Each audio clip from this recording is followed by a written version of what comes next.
Hello everyone. तो कैसे हैं आप सब? उम्मीद करते हैं अच्छे होंगे, अच्छे से पढ़ाई कर रहे होंगे। आज हम लोग पौधों और प्राणियों में पोषण का चौथा लेक्चर स्टार्ट करने वाले हैं। इससे पहले 3 लेक्चर हो चुका है जिसमें हम लोग कई सारे चीज़ों के बारे में पढ़े थे, लेकिन इससे पहले वाला लेक्चर में बताया गया था पर पोषण और पर पोषण के प्रकार। पर पोषण के कितने प्रकार होते हैं? 3 प्रकार। पहला बताया गया था मृतजीवी पर पोषण, दूसरा बताया गया था परजीवी अच्छे से, और तीसरा बच गया था जो आज के लेक्चर में हम लोग कंप्लीट करेंगे। तो तीसरा जो पर पोषण था उसका नाम था प्राणी संपोषण। आइए अब हम लोग तीसरा प्रकार की तरफ चलते हैं जिसका नाम है प्राणी संपोषण।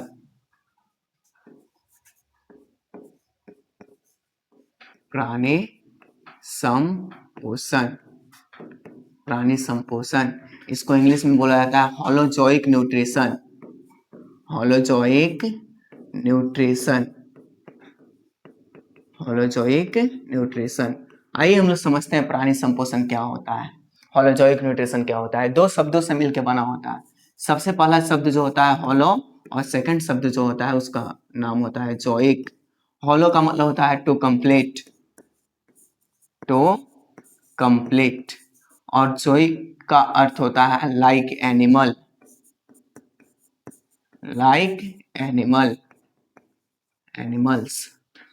टू कंप्लीट का मतलब होता है पूर्ण तरीके से, पूर्ण तरीके से। लाइक एनिमल का मतलब होता है जंतु के जैसा, जंतु जैसा या जंतु के जैसा। आइए हम लोग समझते हैं प्राणी संपोषण क्या होता है। वैसा पोषण, पोषण की वह विधि जिसमें सजीव, कोई भी अपना सजीव अपना भोजन ठोस या तरल रूप में भोजन ग्रहण करने की विधि से प्राप्त करता है। ठोस या तरल रूप में भोजन ग्रहण करने की विधि से प्राप्त करता है। अगर एग्जाम्पल लिया जाए हम लोग मनुष्य का, तो हम लोग ठोस रूप और तरल दोनों रूप में अपने भोजन को ग्रहण करते हैं। ठोस रूप में कैसे करते हैं? चावल रोटी का बड़ा बड़ा टुकड़ा खाते हैं, ठोस रूप में हो गया। दूध पीते हैं, पानी पीते हैं, सारा कौन से रूप में हो गया? तरल रूप में हो गया। और भोजन ग्रहण करने की विधि क्या होता है? तो हम लोग में, हम जैसे बड़े उच्च वर्ग के जंतुओं में भोजन ग्रहण करने के लिए एक विशेष प्रकार के अंग पाए जाते हैं। जैसे कि हम लोग के लिए भोजन ग्रहण करने के लिए मुख होता है, और एनिमल का बात करें तो उन सारे एनिमल के लिए मुख पाए जाते हैं। मुख के बाद ग्रासनली होता है, मासे होता है, छोटी हाथ होता है, बड़ी हाथ होता है। ऐसे भोजन जाता है कि नहीं जाता है? तो भोजन ग्रहण करने की विधियां है कि मुख से ही भोजन को ग्रहण किया जाएगा, कहीं और से भोजन को नहीं ग्रहण कर सकते हैं। ठीक है। तो प्राणी संपोषण का मतलब क्या होता है? जिसमें सजीव अपना भोजन, पर पोषण का वह प्रक्रम जिसमें सजीव अपना भोजन ठोस या तरल रूप में भोजन ग्रहण करने की विधि से प्राप्त करते हैं। आइए इस बात को हम बोर्ड पे लिख देते हैं, इसका डेफिनेशन। अपना भोजन कैसे प्राप्त करेंगे? अपना भोजन ठोस या तरल रूप में, अपना भोजन कैसे प्राप्त करते हैं? ठोस या तरल रूप में, तरल रूप में कैसे प्राप्त करते हैं अपना भोजन? ठोस या तरल रूप में भोजन ग्रहण करने की विधि से,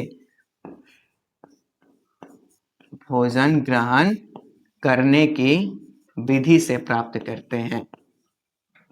भोजन ग्रहण करने की विधि से क्या करते हैं? प्राप्त करते हैं। तो इस प्रकार के पोषण को क्या कहा जाता है? प्राणी संपोषण कहा जाता है। क्लियर है सबको यहां तक? वैसा पर पोषण का वह प्रक्रम जिसमें सजीव अपना भोजन ठोस या तरल रूप में भोजन ग्रहण करने की विधि से प्राप्त करेंगे, उसे प्राणी संपोषण कहा जाता है। या एक और डेफिनेशन हम लोग समझ सकते हैं इसमें, कोई भी सजीव भोजन ग्रहण करने की क्षमता, भोजन ग्रहण करने की क्षमता, भोजन ग्रहण करने की क्षमता रखता हो, और साथ ही साथ उसको पाचन करने की क्षमता रखता हो, और साथ ही साथ पाचन के बाद उसका अवशोषण करने की क्षमता रखता हो, अवशोषण, और अवशोषण के साथ साथ उसका स्वांगीकरण करने की क्षमता रखता हो, स्वांगीकरण, और उसके बाद उसका उत्सर्जन करने की क्षमता रखता हो। तो इस प्रकार से जो सजीव होंगे अपने भोजन को भोजन ग्रहण करने की क्षमता रखेंगे, पाचन करने की क्षमता रखेंगे, अवशोषण करने की क्षमता रखेंगे, स्वांगीकरण करने की क्षमता रखेंगे, उत्सर्जन करने की क्षमता रखेंगे। तो ऐसे जीव को हम लोग कहते हैं पूर्णभोजी। पूर्णभोजी, पूर्णभोजी बोले तो प्राणी संपोषण, और प्राणी संपोषण में आने वाले जीव, आने वाले जीव, प्राणी संपोषण में जो आने वाले जीव होते हैं उन्हें कहा जाता है पूर्णभोजी। क्लियर है सबको? और परिपोषण का डेफिनेशन क्या होता है? जिसमें सजीव अपना भोजन ठोस या तरल रूप में भोजन ग्रहण करने की विधि से प्राप्त करते हैं, और जिसमें सजीव अपने भोजन को भोजन ग्रहण करने की क्षमता, पाचन करने की क्षमता और शोषण करने की क्षमता, स्वांगीकरण करने की क्षमता और उत्सर्जन करने की क्षमता रखता हो, तो इस प्रकार के पोषण को क्या कहते हैं? प्राणी संपोषण कहा जाता है। जिसमें और इसमें आने वाले जीव को क्या कहा जाता है? पूर्णभोजी कहा जाता है। क्लियर है सबको प्राणी संपोषण? आइए इसमें नेक्स्ट पॉइंट हम लोग समझते हैं। प्राणी संपोषण में मुख्य और आहार नाल विकसित होते हैं। कहने का मतलब है इसमें आहार नाल विकसित होता है, इसमें आहार नाल विकसित होता है, इसमें आहार नाल विकसित होता है। आहार नाल कहने का मतलब जिसमें जिस शरीर में जिस भाग के अंदर भोजन पूरा इकट्ठा रहता है, उस भाग को हम लोग आहार नाल कहते हैं। क्लियर है सबको? जैसे मनुष्य का बात किया जाए तो मनुष्य में भोजन कहाँ रहता है? मुख हुआ, ग्रास नली, अमाशय, छोटी आंत, बड़ी आंत, इस सारे पार्ट को मिला के आहार नाल बोलते हैं हम लोग। आहार नाल, आहार मतलब भोजन, नाल मतलब नली। कहने का मतलब है मनुष्य के शरीर के या कोई भी सजीव के शरीर के अंदर भोजन जिस नली में इकट्ठा रहता है, उस नली को हम लोग आहार नाल कहते हैं। क्लियर है सबको यहाँ तक? तो इसमें सजीवों में क्या विकसित रहेगा? आहार नाल विकसित रहेगा और साथ ही साथ मुख भी विकसित रहेंगे। आहार नाल के साथ साथ मुख का भी विकास हुआ रहेगा, तो उसे हम लोग पूर्णभोजी कहते हैं। क्लियर है सबको यहाँ तक? नेक्स्ट पॉइंट समझते हैं। इसमें पूर्णभोजी जो होते हैं ये 4 प्रकार के होते हैं। ये 4 प्रकार के होते हैं। पूर्णभोजी कितने प्रकार के होते हैं? तो 4 प्रकार के होते हैं। सबसे पहला प्रकार का नाम होता है, सभी लोग जानते हैं, हम लोग ये सब बचपन में भी पढ़ लिए हैं हम लोग। सबसे पहला प्रकार होता है शाकाहारी। शाकाहारी। दूसरा प्रकार का नाम होता है मांसाहारी। मांसाहारी। और तीसरा जो होता है उसका नाम होता है सर्वाहारी। सर्वाहारी। और चौथा जो नाम होता है उसको बोलते हैं मृतोपहारी। मृतोपहारी। आइए समझते हैं शाकाहारी क्या होता है, मांसाहारी क्या होता है, सर्वाहारी क्या होता है, मृतोपहारी क्या होता है। शाकाहारी जो है जो सिर्फ शाक सब्जी का सेवन करता है, सबको पता है। मांसाहारी वैसा जंतु जो सिर्फ मांस को खाता है। सर्वाहारी जो दोनों को खाता है, मांस प्लस में शाक सब्जी दोनों को खाता है। मृतोपहारी ये पूर्ण रूप से अपने भोजन पे मरे हुए सजीव पर निर्भर रहते हैं, मरे हुए डेड बॉडी पर निर्भर रहते हैं, तो उसे हम लोग क्या कहते हैं? मृतोपहारी कहते हैं। आइए इसमें कुछ एग्जाम्पल सीख लेते हैं क्या होता है शाकाहारी में। शाकाहारी में एग्जाम्पल क्या हो जाएगा? गाय, भैंस, बकरी, ये सारे जो होते हैं ये शाकाहारी होते हैं। क्लियर है? ये सिर्फ शाक सब्जी को खाते हैं। मांसाहारी में क्या हो जाएगा एग्जाम्पल? तो मांसाहारी में एग्जाम्पल हो जाएगा शेर, बाघ, भालू, ये सारे जो होते हैं आदि कर सकते हैं, ETC लगा सकते हैं, और ढेर सारे एग्जाम्पल्स होते हैं। मांसाहारी में सारे एग्जाम्पल हो जाएंगे।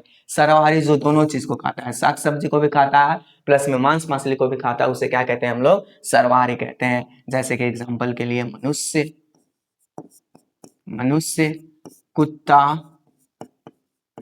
मनुष्य, कुत्ता, लोमड़ी, लोमड़ी आदि, ये सारे क्या हो जाएंगे? सर्वाहारी। और मृतोपहारी क्या होते हैं? जो सिर्फ मरे हुए डेड बॉडी पर निर्भर रहते हैं, डेड बॉडी को खाते हैं, जैसे कि गिद्ध, सियार, चीता, ETC, ये सारे क्या होते हैं? मृतोपहारी होते हैं, स्कैवेंजर्स होते हैं। क्लियर है सबको यहाँ तक? तो प्राणी संपोषण जो है इसे कितने प्रकार के होगा? 4 प्रकार के, शाकाहारी, मांसाहारी, सर्वाहारी और मृतोपहारी। शाकाहारी जो सिर्फ शाक सब्जी को खाएगा, मांसाहारी वैसा जंतु जो मांस को खाते हैं, सर्वाहारी जो दोनों को खाते हैं, मृतोपहारी जो मरे हुए जीव जंतु पर निर्भर रहते हैं अपने भोजन के लिए। आइए एक नोट पॉइंट समझते हैं। इसमें हम लोग नोट पॉइंट समझते हैं। एक ऐसा मछली होता है, एक ऐसा मछली है जो शाकाहारी होता है, तो याद रखिएगा ये मछली जो है शाकाहारी होता है, जिसका नाम है रेहू और कतला। रेहू और कतला ऐसा मछली होता है जो शाकाहारी मछली होता है। देखे होंगे बाजार में कोई भी मछली कितना भी महंगा क्यों ना हो, रेहू कतला से ज्यादा महंगा नहीं होता है, बहुत महंगा बिकता है, क्योंकि शाकाहारी मछली होता है। ये कीड़ा मकोड़ा को नहीं खाता है। पानी के अंदर जो भी छोटे छोटे पेड़ पौधे उगते हैं, लाइकेंस वगैरह उगते हैं, शैवाल वगैरह उगते हैं, उसको खा करके जिंदा रहता है रेहू और कतला।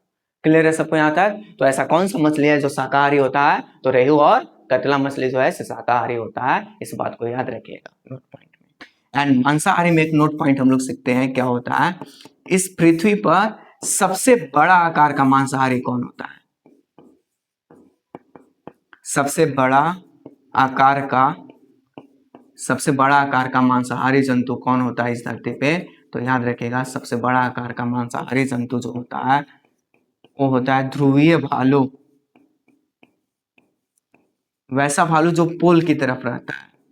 पोल कहे तो उत्तरी ध्रुव, दक्षिणी ध्रुव, उसकी तरफ, उत्तरी ध्रुव दक्षिणी ध्रुव की तरफ उगते हैं, सॉरी पाए जाते हैं। तो ऐसे भालू को हम लोग ध्रुवीय भालू कहते हैं। इस धरती पे सबसे बड़ा आकार का मांसाहारी जंतु होता है। क्लियर है सबको? यहाँ तक किसी को दिक्कत नहीं होना चाहिए। पूर्ण पूर्णभोजी क्या होते हैं, प्राणी संपोषण क्या होता है, सबको क्लियर है? प्राणी संपोषण वैसे पोषण को कहते हैं जिसमें सजीव अपना भोजन ठोस या तरल रूप में भोजन ग्रहण करने की विधि से प्राप्त करता है, और इसमें आने वाले जीव को पूर्णभोजी कहते हैं।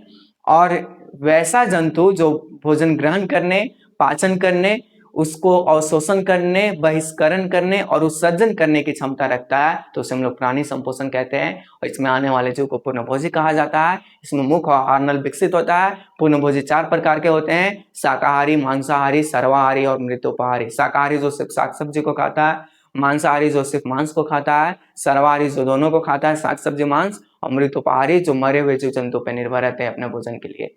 इस धरती पर ऐसा कौन सा मछली है जो शाकाहारी होता है? रेहू और कतला। इस धरती पे कौन सा सबसे बड़ा आकार का मांसाहारी जंतु होता है? तो ध्रुवीय भालू जो है सो सबसे बड़ा आकार का मांसाहारी जंतु होता है। क्लियर है सबको? यहाँ तक किसी को दिक्कत नहीं होना चाहिए। अब एक और पार्ट के बारे में समझते हैं जिसको हम लोग बोलते हैं सहजीवी। एक और प्राणी संपोषण से अलग है, पोषण से अलग है, जिसको हम लोग बोलते हैं सहजीवी। सहजीवी इसको बोला जाता है सिम्बायोटिक न्यूट्रिशन। सिम्बायोटिक न्यूट्रिशन, सहजीवी, सिम्बायोटिक न्यूट्रिशन। आइए समझते हैं हम लोग सिम्बायोटिक न्यूट्रिशन क्या होता है। 1 मिनट।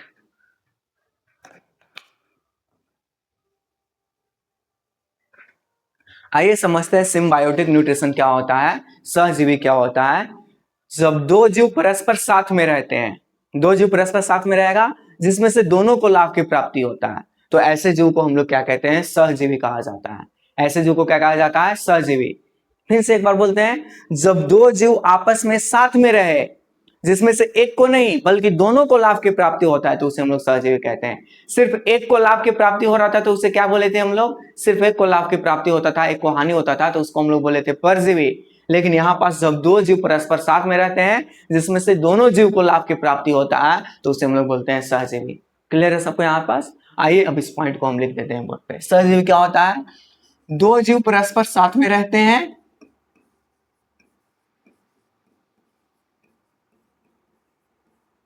दो जीव परस्पर साथ में रहते हैं, साथ में रहते हैं जिसमें से दोनों को लाभ की प्राप्ति होता है।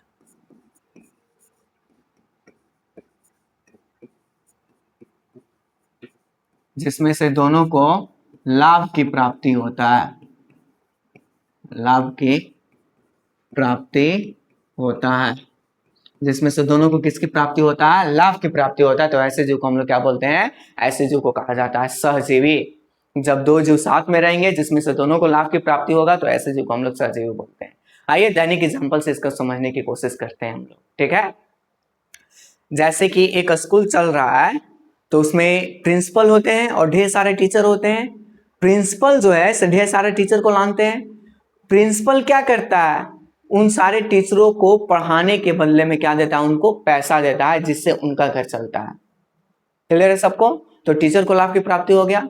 और प्रिंसिपल को क्या लाभ की प्राप्ति होगा? प्रिंसिपल को लाभ की प्राप्ति होगा कि उनका बच्चा सही से अध्ययन कर रहा है, ठीक है? तो प्रिंसिपल को भी लाभ की प्राप्ति हो गया यहाँ पास, और यहाँ पास उस टीचर को भी लाभ की प्राप्ति हो गया। प्रिंसिपल का भी घर सही से चल रहा है और टीचर का भी घर सही से चल रहा है। तो इस प्रकार के जब रिलेशन होते हैं, जब दो सजीवों के बीच में, तो उसे हम लोग क्या कहते हैं? उसे सहजीवी कहा जाता है। क्लियर है सबको यहाँ तक? किसी को दिक्कत है? नहीं? आइए अब इसका एक एग्जाम्पल समझते हैं। एग्जाम्पल, तितली और फूल के बीच का सहजीवी संबंध।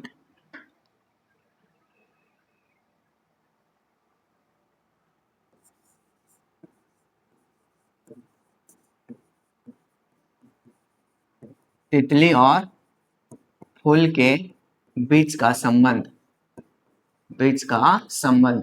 तितली और फूल के बीच का संबंध कैसे संबंध का एग्जांपल होगा? तो सहजीवी संबंध का एग्जांपल होगा। कैसे? मान लीजिए एक पुष्प है,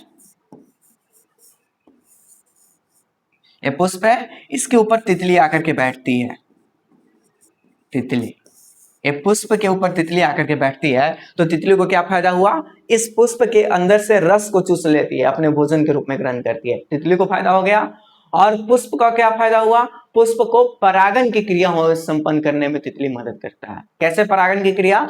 एक तितली इस पे बैठी तो इसके के परागकण उनके मुंह पे लग जाते हैं और किसी दूसरे पुष्प के वर्तिकाग्र तक जाते हैं, तो यह क्रिया कहलाता है परागन। तो तितली को क्या फायदा हो गया? तितली को भोजन की प्राप्ति हो गई। तितली को किसकी प्राप्ति हो गया? भोजन की प्राप्ति हो गया। और पुष्प को किसकी प्राप्ति हुआ? तो पुष्प जो है से पुष्प को परागन की क्रिया संपन्न करने के लिए मिल गया, परागन की क्रिया पूर्ण हो गया। इस प्रकार से एक को लाभ हुआ कि दोनों को लाभ हुआ? बताइए, दोनों को लाभ की प्राप्ति हुआ, तितली को भी हुआ है और परागन की क्रिया हो गया, पुष्प को भी लाभ की प्राप्ति हुआ। इसके अंदर ऐसे कण पाए जाते हैं जिससे हम लोग बोलते हैं परागकण। ये परागकण तितली के मुंह पे लग जाते हैं, ये जब दूसरे पुष्प के जाकर बैठता है तो उसके वर्तिकाग्र तक पहुंचता है, वर्तिकाग्र तक पहुंचने के बाद परागन की क्रिया संपन्न होता है। तो ये जो सहजीवी संबंध हुआ, सहजीवी संबंध क्या होता है? जब दो जीव परस्पर आपस में रहते हैं, उनमें से एक दोनों को लाभ की प्राप्ति होता है, तो उसे हम लोग सहजीवी संबंध बोलते हैं। जैसे कि एग्जाम्पल में लिखा गया तितली और फूल के बीच का संबंध कैसा संबंध है? सहजीवी संबंध है। आइए इसमें कुछ और संबंध के बारे में हम लोग जानते हैं जो वन डे एग्जाम के लिए बहुत जरूरी होता है, कंपटीशन एग्जाम के लिए बहुत जरूरी होता है। सहजीवन पूछता है किसके किसके बीच का कौन सा सहजीवन है। आइए हम लोग समझते हैं कौन किसके बीच का सहजीवन होता है। ठीक है, सबसे पहला सहजीवन का एग्जाम्पल होता है लाइकेन। सबसे फर्स्ट और बेस्ट एग्जाम्पल जो होता है सहजीवन का, एग्जाम्पल नंबर फर्स्ट जो हम लोग लेते हैं, एग्जाम्पल नंबर फर्स्ट है वो है लाइकेन। लाइकेन, आइए समझते हैं लाइकेन क्या होता है। लाइकेन, लाइकेन आपको फिगर में एक साइड दिख रहा होगा, ये लाइकेन का फिगर रखा हुआ है। ये कहाँ उगते हैं? तो सबसे पहले लाइकेन जो है पेड़ की छाल, ये दीवार के ऊपर, मिट्टी के दीवार के ऊपर, पेड़ की छाल के ऊपर और पत्थर चट्टानों पे लाइकेन जो है से उगते हैं। तो सबसे पहले लाइकेन कहाँ उगते हैं, इस पॉइंट को हम लिख देते हैं। ये कहाँ कहाँ उगते हैं? पेड़ की छाल, दिख रहा होगा फिगर में आप लोग को, पेड़ की छाल, मिट्टी और चट्टानों पर उगते हैं, मिट्टी और चट्टानों पर उगते हैं। पेड़ की छाल, मिट्टी और चट्टानों पर कौन सा जीव उगता है? लाइकेन। पेड़ की छाल पे देख सकते हैं ये सब उगा हुआ जो है, ये सारा पार्ट है, ये लाइकेन का पार्ट है। ये जो दीवार पे दिख रहा है ऐसे, ये लाइकेन का पार्ट है। मिट्टी के दीवार बरसात के दिन में देखे होंगे, मिट्टी के दीवार या दीवार कहीं टूटा फूटा रहता है तो उनके बीच बीच में छोटे छोटे पौधे उग जाते हैं, ये सारे लाइकेन्स होते हैं। लाइकेन, लाइकेन है। क्लियर है सबको यहाँ तक? ये लाइकेन उगते हैं, कहाँ कहाँ उगते हैं? तो सबसे पहले पेड़ की छाल, मिट्टी और चट्टानों पर ही क्या होते हैं? पेड़ की छाल और मिट्टी के चट्टानों पर उगते हैं। क्लियर है सबको यहाँ तक? एंड नेक्स्ट पॉइंट समझते हैं लाइकेन किसके किसके बीच का सहजीवी संबंध होता है। आइए हम लोग समझते हैं लाइकेन किसके किसके बीच का सहजीवी संबंध होता है। तो लाइकेन जो है ए शैवाल और कवक के बीच का सहजीवी संबंध है। शैवाल और कवक के बीच का सहजीवी संबंध होता है। शैवाल और कवक के बीच का जो सहजीवी संबंध है उसे हम लोग क्या कहते हैं? उसी को हम लोग लाइकेन बोलते हैं। आइए समझते हैं कैसे एक दूसरे के लिए दोनों लाभप्रद होते हैं। मान लीजिए कि यहाँ पास शैवाल है, शैवाल, और यहाँ पास हमारे पास एक कवक है, कवक। क्लियर है सबको? शैवाल क्या करता है? शैवाल जो है से प्रकाश संश्लेषण के द्वारा, प्रकाश संश्लेषण के द्वारा भोजन तैयार करके कवक को देता है। भोजन तैयार कर दिया, और भोजन तैयार करता है प्रकाश संश्लेषण के द्वारा कौन? शैवाल। और किसको दे दिया? कवक को। तो अभी किसको लाभ की प्राप्ति हुआ है? कवक को। अब शैवाल को कैसे लाभ की प्राप्ति होगा? तो शैवाल को जो लाभ की प्राप्ति होता है वो ऐसे होता है, कवक जो है से जल, खनिज, लवण इत्यादि को, जल, खनिज, लवण इत्यादि को क्या करता है? कवक जो है से किसको ट्रांसफर कर देता है? शैवाल को ट्रांसफर कर देता है। शैवाल प्रकाश संश्लेषण के द्वारा भोजन बनाता है और कवक को देता है, और कवक जल, खनिज, लवण को किसको देता है? शैवाल को देता है। इस तरह से एक को लाभ हुआ है कि दोनों को लाभ हुआ है? दोनों को लाभ। शैवाल को क्या मिल गया? जल, खनिज, लवण। क्या बनाने के लिए? भोजन तैयार करने के लिए। और भोजन तैयार करके खुद नहीं रखता है, गद्दार नहीं है सवाल, ये तुरंत भोजन तैयार करके किसके पास दे देता है? कवक के पास दे देता है सवाल। क्लियर है सबको? दोनों को लाभ की प्राप्ति हुआ। तो लाइकेन जो है किसके किसके बीच का सजीवी संबंध होता है? शैवाल और कवक के बीच का सजीवी संबंध होता है लाइकेन। तो आइए शैवाल और कवक के बीच का जो सजीवी संबंध होता है वो किसको दर्शाता है? तो लाइकेन को दर्शाता है, लाइकेन। क्लियर है सबको? आइए अब लाइकेन के बारे में कुछ पॉइंट समझते हैं। लाइकेन के बारे में भी ये पॉइंट समझते हैं क्या होता है। लाइकेन जो है ऐसे स्थान पर उगता है जहां पास वायु प्रदूषण कम है। लाइकेन जो है SO2 के प्रति अत्यधिक संवेदनशील होता है। SO2 के प्रति अत्यधिक संवेदनशीलता होता है। समझाते हैं इसका मतलब, अत्यधिक संवेदनशील होता है। शैवाल किसके प्रति अधिक संवेदनशील होता है? तो शैवाल जो है SO2 सल्फर डाइऑक्साइड के प्रति अधिक संवेदनशील होता है। कहने का मतलब है जहां भी सल्फर डाइऑक्साइड मिला, लाइकेन जो है से उसके प्रति संवेदनशील होगा, उसकी तरफ ढलने की कोशिश करेगा। अनुकूलन में जब हम पढ़ाए थे लेक्चर, इंट्रोडक्शन के लेक्चर में, तो बताए थे अनुकूलन का मतलब होता है अपने चारों ओर वातावरण के प्रति अपने आप को ढालना। तो जैसे ही SO2 का वातावरण मिलता है, SO2 वायुमंडल में मिलता है, लाइकेन उसके प्रति ढल जाता है। और ऐसा नहीं कि SO2 अच्छा बात है ढलना, SO2 एक हानिकारक जहरीला गैस होता है जो लाइकेन को नष्ट कर देता है। लाइकेन को क्या कर देता है? नष्ट। लाइकेन जो है SO2 के प्रति अधिक संवेदनशील होता है, लाइकेन SO2 के प्रति ढलता है। और SO2 एक हानिकारक गैस होता है, एक हानिकारक गैस है, हानिकारक गैस जो लाइकेन को नष्ट कर देता है। हानिकारक गैस है, हानिकारक गैस होने के कारण किसको नष्ट कर देता है? हानिकारक गैस होने के कारण लाइकेन को नष्ट कर देता है। लाइकेन वहां पास नष्ट होने लगते हैं, लाइकेन को नष्ट करता है।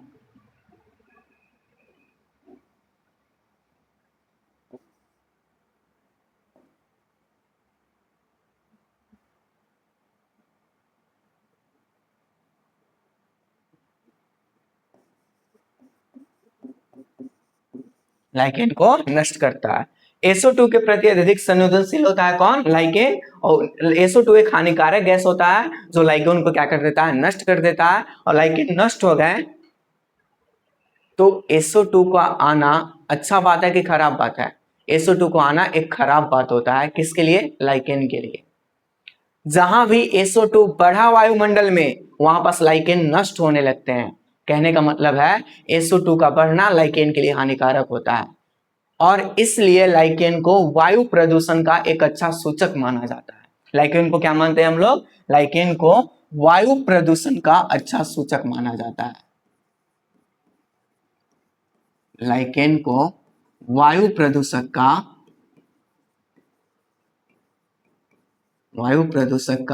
अच्छा सूचक माना जाता है। अच्छा सूचक। लाइकेन को वायु प्रदूषक का अच्छा सूचक क्यों माना जाता है? तो पीछे हम बताए हैं लाइकेन को वायु प्रदूषक का अच्छा सूचक क्यों माना जाता है। आइए फिर से एक बार बता देते हैं। जैसे ही वायु प्रदूषण बढ़ता है, जैसे ही वायु प्रदूषण बढ़ता है हमारे चारों ओर के वातावरण में, वायु प्रदूषण बढ़ने के कारण हमारे वायुमंडल में SO2 की मात्रा भी क्या होता है? वो SO2 की मात्रा भी क्या होता है? बढ़ता है। और SO2 की मात्रा बढ़ा तो लाइकेन क्या होने लगते हैं? सारे लाइकेन जो है से लाइकेन नष्ट होने लगते हैं, लाइकेन नष्ट होने लगते हैं।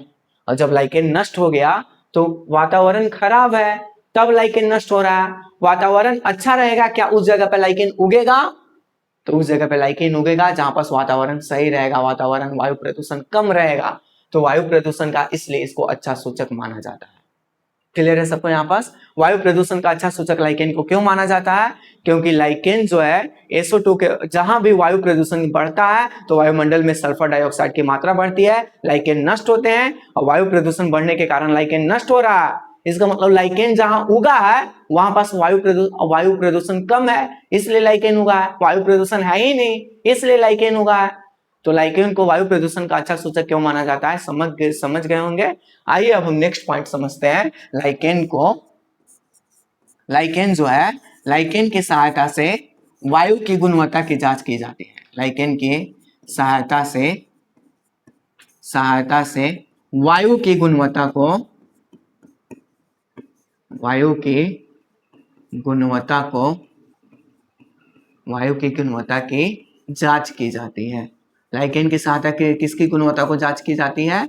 वायु की गुणवत्ता को जांच किया जाता है। किसकी सहायता से? तो लाइकेन की सहायता से वायु की गुणवत्ता, वायु कितना परसेंट प्योर है, कितना परसेंट शुद्ध है, कितना परसेंट अशुद्ध है, इसके जांच करने के लिए हम लोग लाइकेन का प्रयोग करते हैं। क्लियर है सबको यहाँ तक? लाइकेन लाइकेन से लिटमस पेपर बनाए जाते हैं। लाइकेन की सहायता से क्या बनाया जाता है? तो लाइकेन की सहायता से याद रखिएगा, लाइकेन की सहायता से बनाए जाते हैं litmus paper. Litmus paper lichen की सहायता से क्या बनाए जाते हैं? Litmus paper. ये क्या करता है लिटमस पेपर? अम्ल और क्षार की पहचान करने में मदद करता है। अम्ल और क्षार की पहचान कराता है लिटमस पेपर, पहचान कराता है। अम्ल और क्षार की पहचान किससे की जाती है? तो लिटमस पेपर से की जाती है। कैसे की जाती है ये हम लोग समझते हैं। सबसे पहला बात, लिटमस पेपर का मूल रंग अगर कोई बात करेगा, मूल रंग कहने का मतलब जो वास्तविक रंग में होता है, अपना मेन कलर में होता है, लिटमस पेपर का मूल रंग जो होता है वो होता है बैगनी। लिटमस पेपर का मूल रंग कैसा होता है? लिटमस पेपर का मूल रंग होता है बैगनी। क्लियर है सबको यहाँ तक? और ये लिटमस पेपर अम्ल पे कैसे प्रतिक्रिया करता है और क्षार पे कैसे प्रतिक्रिया करता है, आइए हम लोग समझते हैं। लिटमस पेपर जो है से नीला लिटमस पेपर को नीला लिटमस पेपर को, और एक होता है लाल लिटमस पेपर। लाल लिटमस, नीला को लाल लिटमस पेपर में जो कन्वर्ट कर देता है वो कर देता है अम्ल, और लाल लिटमस पेपर को जो नीला में कन्वर्ट कर देता है वो कर देता है क्षार। क्लियर है सबको यहाँ तक? नीला लिटमस पत्र को लाल कौन कर दिया? अम्ल, और लाल को नीला कौन किया है? क्षार कर देता है। ये लिटमस पेपर का मूल रंग कैसा होता है? बैगनी। लिटमस सबको समझ में आया सही से? लिटमस क्या होता है? लिटमस शैवाल और कवक के बीच का एक सहजीवी संबंध होता है, जिसमें शैवाल जो है इसे कवक को खाना बना के देता है, बदले में कवक जो है नाइट्रोजन जल खनिज लवण को किसको देता है? शैवाल को देता है। ये सारा बताया गया। शैवाल को वायु प्रदूषण का अच्छा सूचक माना जाता है। शैवाल को लाइकेन की सहायता से शैवाल को वायु प्रदूषण का अच्छा सूचक नहीं मानते हैं, लाइकेन को वायु प्रदूषण का अच्छा सूचक माना जाता है। और लाइकेन की सहायता से वायु की गुणवत्ता की जांच की जाती है, और लाइकेन की सहायता से क्या बनाए जाते हैं? लिटमस पेपर बनाए जाते हैं, जो अम्ल और क्षार की पहचान करने में क्या करता है? मदद करता है। इसका मूल रंग कैसा होता है? बैगनी। और नीला लिटमस पेपर लाल लिटमस पेपर में कन्वर्ट होता है, वो कौन कर देता है? अम्ल। और लाल लिटमस पेपर को नीला में जो कन्वर्ट कर देता है वो कौन कर देता है? क्षार। क्लियर है सबको लिटमस यहाँ तक? आइए एक बार फिर से समझते हैं। होता है लिटमस, ऐसे दीवार पे उगते हैं, पेड़ की छालों पे उगते हैं, ऐसे दीवार पे उगते हैं। कहाँ उगेंगे? जहाँ वायु प्रदूषण ज्यादा रहेगा कि कम? जहाँ वायु प्रदूषण कम रहेगा उस जगह पे उगेंगे, या वायु प्रदूषण ना के बराबर रहेगा उस जगह पे उगेंगे। क्लियर है सबको? गांव देहात में तो ये सब नॉर्मली देखने को मिल जाते हैं। बरसात के दिनों में दीवार पे उगा हुआ रहता है, पेड़ की छालों पे उगा हुआ रहता है। क्लियर है सबको? ये हमारा हो गया लाइकेन। लाइकेन में दिक्कत नहीं है किसी को? एक बार फिर से समझते हैं लाइकेन क्या होता है। लाइकेन कहाँ कहाँ उगते हैं? पेड़ की छाल दीवार पे उगते हैं। लाइकेन किसके किसके बीच का सहजीवी संबंध होता है? कवक और शैवाल के बीच का सहजीवी संबंध होता है। यही सब सवाल पूछता है एग्जाम में। वायु प्रदूषण का अच्छा सूचक किससे माना जाता है? लाइकेन को। वायु की गुणवत्ता की जांच किससे की जाती है? लाइकेन से की जाती है। लिटमस पेपर किससे बनाए जाते हैं? लाइकेन से बनाए जाते हैं। लिटमस पेपर का मूल रंग कैसा होता है? बैगनी। क्लियर है सबको यहाँ तक? ये हो गया लाइकेन के बारे में पूरा डिटेल। लाइकेन किसे कहते हैं, क्या होता है, लाइकेन के बारे में सब पूरा समझाया गया है। अब हम लोग नेक्स्ट एग्जांपल से समझते हैं। एग्जांपल नंबर 2, जिसका नाम होता है माइको राइजा। सेकेंड एग्जांपल,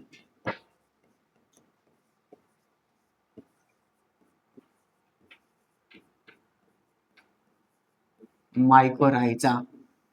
अब समझते हैं माइकोराइजा क्या होता है, किसके किसके बीच का सहजीवी संबंध है। सबसे पहले माइकोराइजा को मित्र फंगस भी कहा जाता है। मित्र फंगस। माइकोराइजा का एक और नाम क्या होता है? मित्र फंगस। फंगस किसको बोलते हैं? तो कवक को बोला जाता है, कवक। क्लियर है सबको यहाँ तक? माइकोराइजा का जो अर्थ होता है, माइकोराइजा का जो मीनिंग होता है माइकोराइजा का अर्थ होता है जड़ में पाए जाने वाले, जड़ में पाए जाने वाले कवक, जड़ में पाए जाने वाले कवक। माइकोराइजा का अर्थ क्या होता है? जड़ में पाए जाने वाले कवक। माइकोराइजा का एक और नाम क्या होता है? मित्र फंगस, या इसी को हम लोग क्या बोलते हैं? मित्र फंगस। फंगस को ही बोला जाता है कवक, या मित्र कवक भी दे सकता है एग्जाम में। माइकोराइजा का मूल शब्द का अर्थ क्या होता है? जड़ में पाए जाने वाले कवक। माइकोराइजा शब्द का अर्थ होता है जड़ में पाए जाने वाले कवक। तो इसके अर्थ से ही लग रहा है कि किसके किसके बीच का सजीव संबंध होगा। तो सबसे पहले किसके किसके बीच का सजीव संबंध होता है? तो पेड़ की जड़, पेड़ की जड़ और किसके बीच का सजीव संबंध होगा? पेड़ की जड़ और एक और मित्र फंगस, कहने का मतलब कवक, कवक के बीच का ऐसा सजीव संबंध होता है। क्लियर है? माइकोराइजा जो है, माइकोराइजा किसके किसके बीच का सजीवी संबंध होता है? तो पेड़ की जड़ और कवक के बीच का जो सजीवी संबंध होता है, इसको हम लोग क्या बोलते हैं? माइकोराइजा। माइकोराइजा ये दोनों तरफ दिखा रहा है, दोनों तरफ साइन है, इसका मतलब सजीवी संबंध है दोनों को आपस में। अब पेड़ की जड़ कवक को क्या प्रदान करता है? कवक इसको क्या प्रदान करता है? आइए हम लोग समझते हैं कैसे एक दूसरे के लिए दोनों लाभप्रद होते हैं। क्लियर है सबको यहाँ तक? तो पेड़ की जड़ से जो है से कवक क्या प्रदान करता है, और कवक जो है से पेड़ की जड़ को क्या देता है, इस बात को हम लोग समझते हैं। पेड़ की जड़ से कवक जो है से पोषक तत्व प्रदान करता है, या भोजन लिख दे रहे हैं, पोषक तत्व या भोजन प्रदान करता है, और साथ ही साथ कवक को आवास देता है। कौन आवास देता है? पेड़ की जड़। एक कवक जो है से किस में जाकर के इकट्ठा रहेगा? देखिए यहाँ पास दिख रहा है, ढेर सारे फंगस दिख रहे हैं, यहाँ पास फंगस दिख रहा है, ये सब जाके कहाँ इकट्ठा रहेगा? तो पेड़ की जड़ में तो इकट्ठा है। तो पेड़ की जड़ जो है से कवक को क्या क्या चीज देगा? सबसे पहला भोजन दे देगा, और क्या दे देगा? आवास दे देगा उसको। भोजन आवास दे दिया तो क्या किसी चीज को जिंदा रहने के लिए दो ही चीज चाहिए, वो खाना सही से मिलना चाहिए और उसका निवास स्थान सही से अच्छा जगह पर वो रहना चाहिए। तो कवक तो लाभप्रद हो गया। अब कवक पेड़ की जड़ को क्या क्या देता है, आइए हम लोग समझते हैं। तो कवक जो है से पेड़ की जड़ को अगेन खनिज, लवण, जल, लवण में मेन रूप से जो है से फास्फोरस को देता है, लवण और जल, ये सारा चीज कवक जो है से किसको प्रदान करता है? पेड़ की जड़ को प्रदान करता है। क्लियर है सबको? तो कवक के लिए फायदा क्या हो गया? कवक को भोजन आवास मिल गया। और पेड़ की जड़ के लिए क्या फायदा हो गया? पेड़ की जड़ को लवण, जल, खनिज, फास्फोरस मिल गया। जो पेड़ की जड़ को मिल गया, फास्फोरस जो है कम से कम यहाँ पास 80 से 90% फास्फोरस जो है से कवक देता है।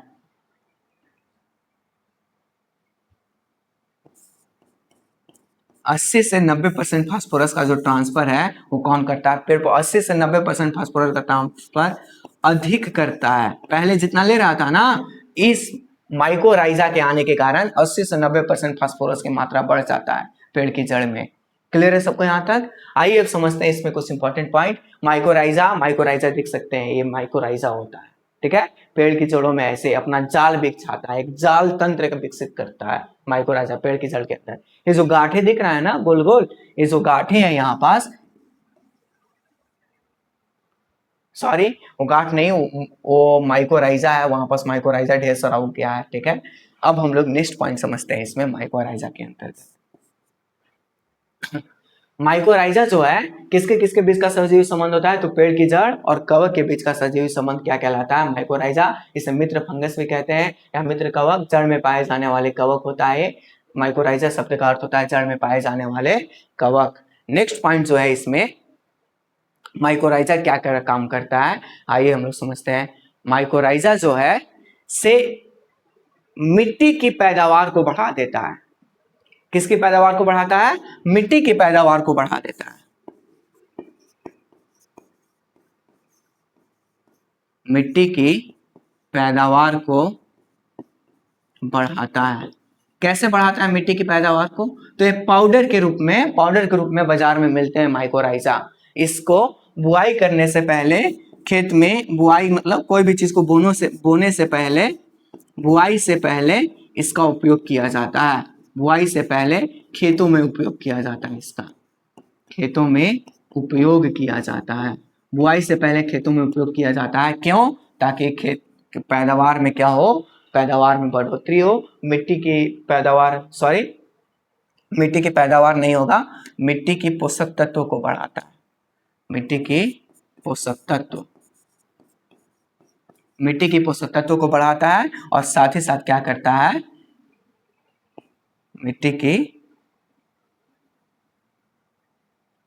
मिट्टी के पोषक तत्वों को बढ़ाता है, और बुआई से पहले खेतों में उपयोग किया जाता है, क्यों? फसल की पैदावार में बढ़ोतरी हो, फसल की पैदावार में बढ़ोतरी हो, फसल की पैदावार में बढ़ोतरी हो। तो आइए एक बार फिर से समझ लेते हैं माइकोराइजा क्या होता है। माइकोराइजा को मित्र फंगस भी कहते हैं या कवक भी कहते हैं, जिसका शाब्दिक अर्थ होता है, माइकोराइजा का अर्थ होता है जड़ में पाए जाने वाले कवक। किसके किसके बीच का सजीव संबंध होता है? तो पेड़ की जड़ और कवक के बीच का सजीव संबंध होता है। पेड़ की जड़ कवक को भोजन और आवास देते हैं, जबकि कवक जल, खनिज, लवण, फास्फोरस देता है। कितना से कितना परसेंट फास्फोरस अधिक देता है माइकोराइजा? तो 70 से 80% फास्फोरस अधिक देता है पेड़ की जड़ को।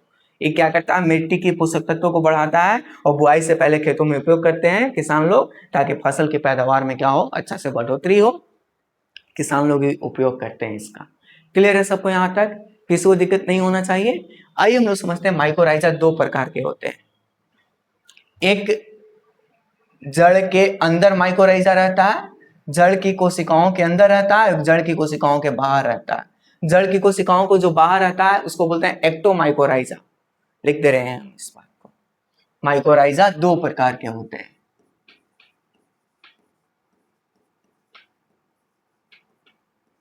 माइकोराइजा दो प्रकार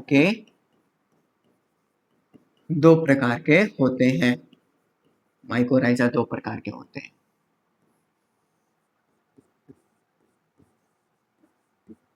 एक्टोमाइकोराइजा,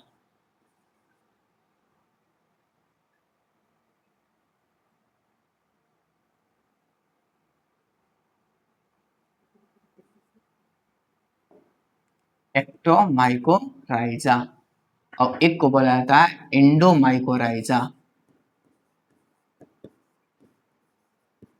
इंडोमाइकोराइजा। माइकोराइजा कितने प्रकार के होंगे? दो, एक एक्टोमाइकोराइजा, एक इंडोमाइकोराइजा। एक्टोमाइकोराइजा कहाँ पाए जाते हैं? तो एक्टोमाइकोराइजा जो है जड़ की कोशिकाओं के बाहर रहते हैं। जड़ की कोशिकाओं को, जड़ की कोशिकाओं के बाहर, जड़ की कोशिकाओं के बाहर जो पाया जाता है उसको बोलते हैं एक्टोमाइकोराइजा। और जड़ की कोशिकाओं के जो अंदर रहता है, जड़ की कोशिका के अंदर, उसको बोलते हैं इंडोमाइकोराइजा। जड़ की कोशिका के अंदर, जड़ की कोशिका के अंदर पाए जाते हैं। माइकोराइजा में दिक्कत नहीं है किसी को?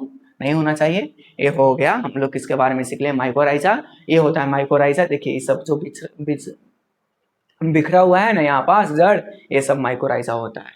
क्लियर है सबको यहाँ तक?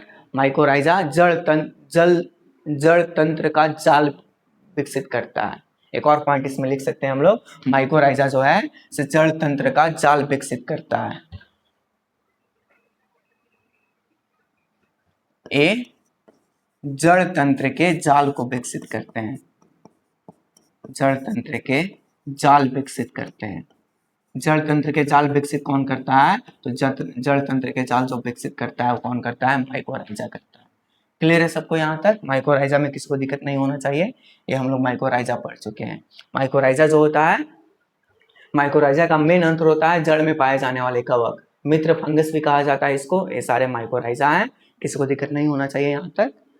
अब हम लोग नेक्स्ट जो पढ़ने वाले हैं वो है हमारे पास एग्जाम्पल नंबर तीसरा, जिसको बोलते हैं राइजोबियम। Example number third. आइए अब हम लोग तीसरा एग्जाम्पल को बारे में जानते हैं, जिसको बोलते हैं राइजोबियम। राइजोबियम जो है से क्या होता है? राइजोबियम, राइजोबियम, राइजोबियम को कहा जाता है मित्र जीवाणु। मित्र जीवाणु। माइकोराइजा को क्या कहा गया था? मित्र फंगस। और इसको क्या कहा गया? मित्र जीवाणु।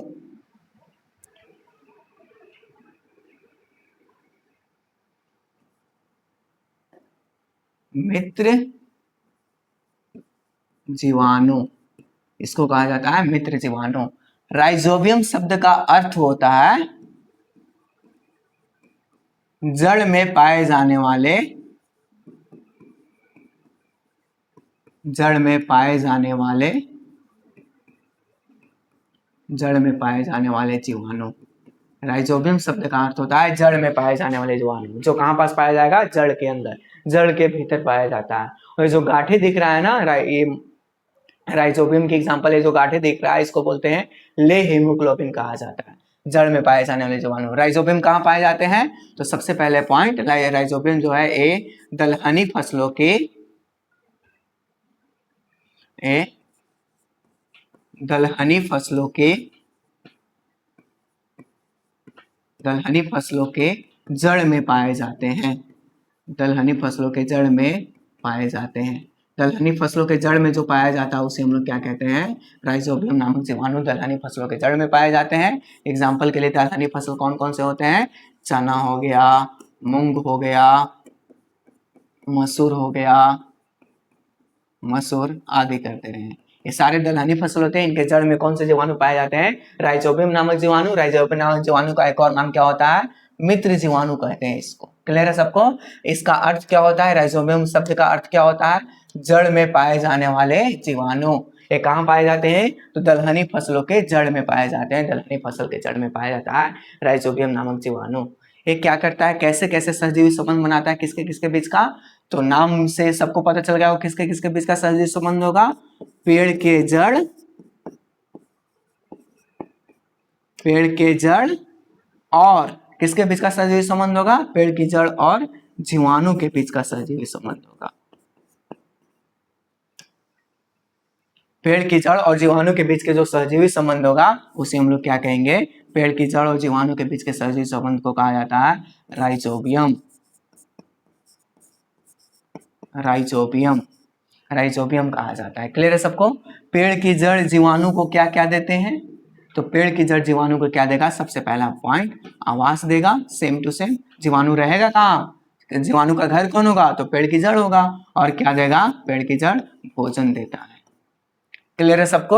और जीवाणु पेड़ की जड़ को क्या देता है यहाँ पास? तो जीवाणु पेड़ की जड़ को देता है नाइट्रोजन के कंपाउंड देते हैं, N2 के कंपाउंड, यानी कि नाइट्रोजन के यौगिक को ट्रांसफर करता है कहाँ तक? पेड़ की जड़ तक। कौन?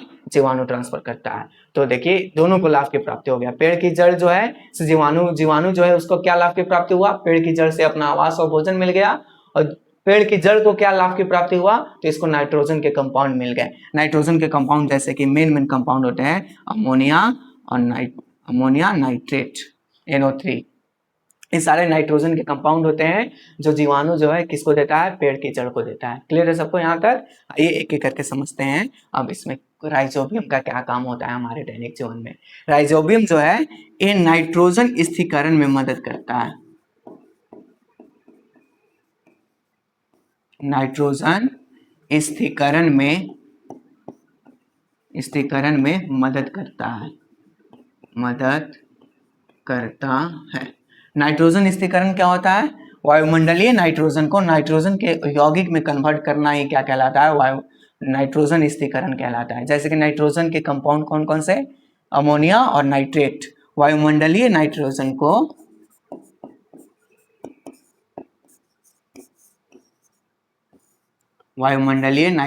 को नाइट्रोजन के कंपाउंड में बदलना, नाइट्रोजन के कंपाउंड में बदलना, नाइट्रोजन के कंपाउंड में बदलना ही क्या कहलाता है? तो नाइट्रोजन स्थिरीकरण कहलाता है। नाइट्रोजन स्थिरीकरण में कौन मदद करते हैं? तो राइजोबियम नामक जीवाणु मदद करता है। कहाँ पाए जाते हैं राइजोबियम नामक जीवाणु? दलहनी फसलों के जड़ में पाए जाते हैं। ये सारा सवाल ऑब्जेक्टिव में पूछता है। दलहनी फसल के जड़ में कौन से जीवाणु पाए जाते हैं? राइजोबियम नामक जीवाणु पाए जाते हैं। राइजोबियम नामक जीवाणु का दूसरा नाम क्या होता है? मित्र जीवाणु। राइजोबियम शब्द का अर्थ क्या होता है? जड़ में पाए जाने वाले जीवाणु। किसके किसके बीच का सहजीवी संबंध को दिखाता है? पेड़ के जड़ और जीवाणु के बीच के सहजीवी संबंध को दिखाता है। ये किस में मदद करता है? तो नाइट्रोजन के स्थिरीकरण में मदद करता है। क्लियर है सबको? आइए अब हम लोग नेक्स्ट पॉइंट समझते हैं क्या होता है इसमें। क्या हम बताए थे? सबसे लास्ट पॉइंट क्या बताया गया था यहाँ पास? ये नाइट्रोजन के कंपाउंड में कन्वर्ट कर देता है। नाइट्रोजन के कंपाउंड जैसे कि कौन? राइजोबियम जीवाणु, ये जीवाणु नाइट्रोजन को NH3 तथा NO3 में बदलता है और किसके पास से दे देता है? बदलता है और पेड़ की जड़ तक पहुंचा देता है, पेड़ की जड़ तक पहुंचाता है। क्लियर है सबको यहाँ तक? नाइट्रोजन को किस में कन्वर्ट कर देता है? अमोनिया और नाइट्रेट में बदल करके पेड़ की जड़ तक पहुंचाता है। फिर पेड़ की जड़ जो है से पेड़ उपयोग करता है और भोजन बनाने में मदद करता है, भोजन बनाने में उसका उपयोग करता है। क्लियर है सबको? सबसे ज्यादा पेड़ किस कंपाउंड का उपयोग करते हैं? तो सबसे ज्यादा NO3 का प्रयोग करते हैं, सबसे ज्यादा NO3 का उपयोग किया जाता है। इस बात को याद रखिएगा, जो पेड़ पौधे हैं सबसे ज्यादा किसका उपयोग करते हैं? सबसे ज्यादा NO3 का उपयोग करते हैं। पेड़ पौधे अमोनिया का उपयोग नहीं करते बल्कि नाइट्रेट कंपाउंड का उपयोग करते हैं, NO3 का उपयोग करते हैं। क्लियर है सबको यहाँ तक? नेक्स्ट पॉइंट आइए समझते हैं इसमें क्या होता है। ये हमारे पास एक पेड़ की जड़ें हो गई, इसमें ना एक गांठ युक्त संरचना पाया जाता है, गांठ। ऐसे पेड़ की जड़ों में गांठ होता है।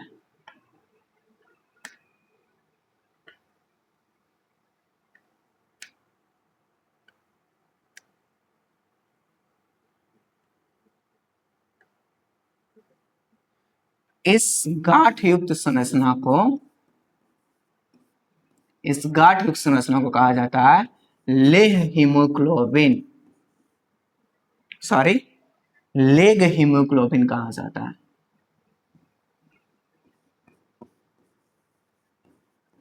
लेग हीमोग्लोबिन, इस गांठ युक्त संरचना को क्या बोलते हैं? लेग हीमोग्लोबिन कहा जाता है। लेग हीमोग्लोबिन क्या होते हैं? ये ऑक्सीजन की क्षमता को बनाए रखते हैं, ऑक्सीजन की क्षमता को कंट्रोल करता है, ऑक्सीजन की क्षमता को बनाए रखता है। ऑक्सीजन की जो क्षमता को बनाए रखता है वो कौन बना करके रखता है? ले हीमोग्लोबिन बना करके रखता है। एक जड़ में देखिए, यहाँ पास हम दिखाते हैं फिगर में, जड़ में ऐसे गांठ युक्त संरचना पाया जाता है, इसको बोलते हैं लेग हीमोग्लोबिन। क्या इसका नाम होता है? Leg haemoglobin. ये लेग हीमोग्लोबिन क्या करता है? लेग हीमोग्लोबिन जो है ऑक्सीजन की क्षमता को बनाए रखता है और साथ ही साथ ये नाइट्रोजन स्थिरीकरण में मदद करते हैं। नाइट्रोजन स्थिरीकरण में क्या करते हैं? नाइट्रोजन स्थिरीकरण में मदद करते हैं। नाइट्रोजन स्थिरीकरण में जो मदद करता है वो कौन करता है? ले हीमोग्लोबिन। इसके बिना नाइट्रोजन स्थिरीकरण संभव नहीं है। इसके बिना नाइट्रोजन स्थिरीकरण संभव नहीं है। नाइट्रोजन स्थिरीकरण संभव नहीं है। कहने का मतलब है ले हीमोग्लोबिन एक ऐसा कंपाउंड है जो ऑक्सीजन की क्षमता को बनाए रखता है और नाइट्रोजन स्थिरीकरण में मदद करता है। इसके बिना नाइट्रोजन का स्थिरीकरण संभव नहीं है, लेग हीमोग्लोबिन के बिना। क्लियर है सबको? लेग हीमोग्लोबिन क्या है? देख सकते हैं इसे जड़ में गांठ युक्त संरचना पाई जाती है। ये जो गांठ दिख रहा है, इस गांठ को हम लोग कहते हैं लेग हीमोग्लोबिन। ये क्या करता है? ऑक्सीजन की क्षमता को बनाए रखता है और साथ ही साथ नाइट्रोजन स्थिरीकरण में मदद करते हैं। नाइट्रोजन स्थिरीकरण बोले तो नाइट्रोजन को नाइट्रोजन के कंपाउंड में कन्वर्ट करने में क्या करते हैं? मदद करते हैं। ये होता है लेग हीमोग्लोबिन। क्लियर है सबको यहाँ तक? एक और अब ये राइजोबियम नामक जीवाणु क्या करते हैं? लेग हीमोग्लोबिन के साथ ऐसे ऑक्सीजन की क्षमता को बनाया, नाइट्रोजन स्थिरीकरण किया। नाइट्रोजन स्थिरीकरण के दौरान वायुमंडलीय नाइट्रोजन को मिट्टी में मिलाते हैं, नाइट्रोजन के कंपाउंड में कन्वर्ट करते हैं और वायुमंडलीय स्थिरीकरण के दौरान खेत की पैदावार में बढ़ोतरी करते हैं। ये भी खेत की पैदावार को बढ़ाता है।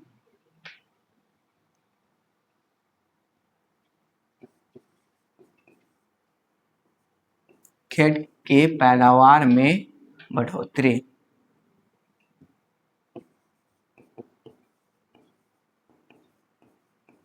खेत की पैदावार में बढ़ोतरी करते हैं। जिस भी खेत में राइजोबियम नामक जीवाणु होगा, दलहनी फसल के दलहनी फसल के जड़ में राइजोबियम नामक जीवाणु होगा, उस खेत की पैदावार को क्या करते हैं, बढ़ा देते हैं। खेत की पैदावार को कितना बढ़ाते हैं, तो कम से कम 10 से 20% खेत की पैदावार को बढ़ा देते हैं। 10 से 20% खेत की पैदावार को क्या करते हैं, बढ़ा देते हैं। खेत की पैदावार को बढ़ाते हैं, खेत की पैदावार को बढ़ाते हैं। 10 से कितना परसेंट, 10 से 20% खेत की पैदावार को बढ़ा देते हैं। कौन से जीवाणु, राइजोबियम नामक जीवाणु। राइजोबियम नामक जीवाणु एक ऐसा जीवाणु होता है जो खेत की पैदावार को 10 से 20% बढ़ा सकता है। क्लियर है सबको। आप लोग देखे होंगे गांव इस समय जो ताड़ी, जहां पास कोई फसल नहीं उगता, जिसको ताड़ी बोलते हैं, ताड़ी पे सबसे ज्यादा क्या है वहां पास लगा के छोड़ देते हैं, मसूर खेसारी सब बुन के छोड़ देते हैं वहां पास। क्यों, क्योंकि उनकी जड़ में, उनके जो जड़ विकसित होंगे उसमें कौन सा जीवाणु होगा, राइजोबियम नामक जीवाणु होगा। ताड़ी पे कोई चीज नहीं उगता, वो सिर्फ वही उगता है, मसूर दाल चना वगैरह जो भी है वो ताड़ी पे रोप के छोड़ देते हैं। क्यों, क्योंकि उसके जड़ में राइजोबियम नामक जीवाणु पाए जाते हैं, जो क्या करता है, मिट्टी की उर्वरता शक्ति को बढ़ाता है और खेत की पैदावार की बढ़ोतरी में क्या करता है, मदद करता है। इसलिए जितने भी ताड़ी इलाका के खेत होते हैं वो सारे क्षेत्र में सिर्फ मसूर दाल वगैरह, कोई चीज का दाल वगैरह का फसल बो करके छोड़ देते हैं उसमें। क्लियर है सबको यहाँ तक। राइजोबियम नामक जीवाणु में किसी को दिक्कत है, दिक्कत नहीं होना चाहिए। इसके कुछ और एग्जाम्पल बचे हैं जिसका डिटेल पढ़ना है, तो अगला लेक्चर में बताएंगे इसका नेक्स्ट डिटेल। आज के लिए इतना ही रखते हैं। आशा करते हैं सबको समझ में आया होगा। आज के लिए इतना ही। Thank you everyone to joining my class and thanks everyone to watching.